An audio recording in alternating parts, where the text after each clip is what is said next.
Hello, everyone, and welcome to another episode of Bible Illustrated Hands. If you want to know what's the band aid about, well, just take care when you're cleaning a candle holder with a knife because you will end up with a band aid. So, today's question is from a Serb, and just to give a little background, in Serbia we have, I would say, a relatively unique custom of having family saints, and this is called Slava. Uh, so, unlike majority of Orthodox who either choose their patron saint or get the patron saint uh, that is celebrated on the day when they're baptized and so on, in Serbia you inherit your patron saint from your family. So, for example, uh, my patron saint is Saint George because um, it is he is the saint of my family. And when a woman marries, she gets the new patron saint of the family that she marries into. Even though a lot of women still sort of celebrate their maiden patron saints, because after all. That connection is not broken by marriage. You simply adopt one saint more. So uh, that is the background to today's question. And also, at least in Serbia, a lot of people stopped celebrating their patron saint's day because the country became communist, and on the basis of that, we have our today's question. So, the question is from Shy S. I'm Orthodox who doesn't celebrate their saint. We have Saint Lazarus, and his day is Lazarus Saturday. Because so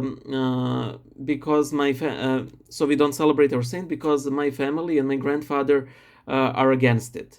So I didn't decide if we should stop celebrating again. So I came here to ask some questions.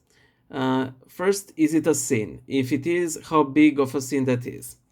I would say personally that it is a sin. However, this is a sort of a unique situation because celebrating a saint is, after all, a family venture, and uh, that is a big thing about Slavas because you uh, you uh, you inherit a saint. However, however, I wouldn't say it's a huge sin because you can still celebrate on your own practically. By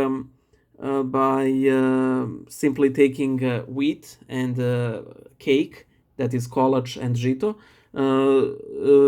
to church to have it blessed, and that's all there is to it. So it's a little offering you bring to the church in the honor of the saint, in this case Saint Lazarus. So, second question is there a rule that Orthodox family needs to have a saint? I had different answers. Well, in Serbia, that is generally a rule because we celebrate the saint upon whose day our family has received the holy mystery of baptism. So I would say that yes, at least in Serbia, it is a rule. Again, other Orthodox countries, Orthodox countries, you can pick your own saint, but here it's Saint Lazarus. So yeah.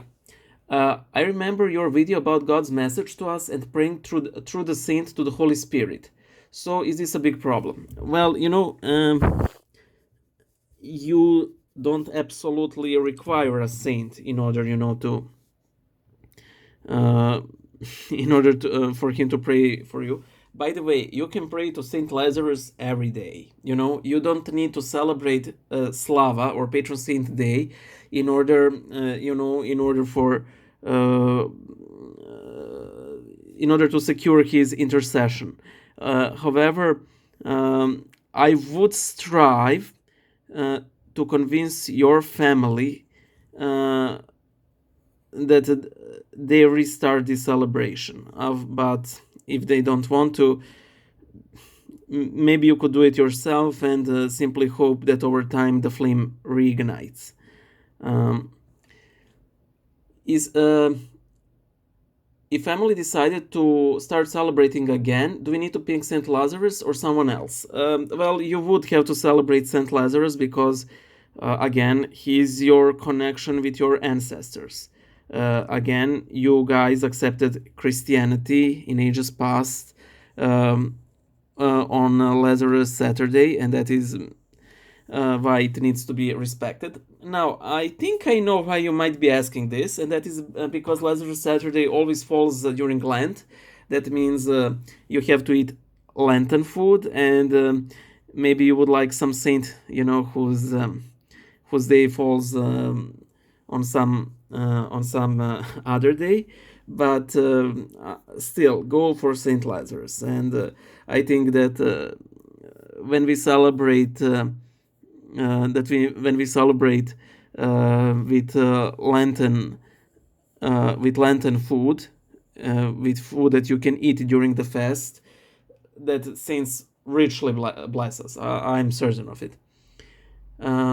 If picking another saint is the answer, is there a rule about picking a saint? Again, I do not know. I've heard only a couple of cases where people chose different feasts. For example, again, a family that celebrates Saint Nicholas, whose main feast day falls during the Advent fast, during Nativity fast. They opted to celebrate the transfer of his relics, which is a feast that is celebrated on during summer, and many people actually choose this date in order so they wouldn't have to fast. But again, you can technically pick any saint you want, but I would suggest you stick with Saint Lazarus. Is there advice for picking a saint? No. Technically, you can celebrate any Slava you want.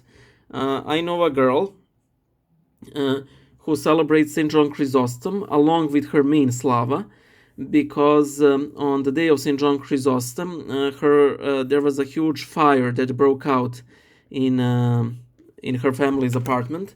But despite the huge, the huge flame, everybody survived, and they decided to celebrate Saint John as well, because as a way of Thanksgiving. So if you want to celebrate an additional saint, maybe it could be one that you're especially devoted to, or that you associate with some very positive outcome, like that girl did with Saint John Chrysostom. If family is still against it, what should I do? Do what I did.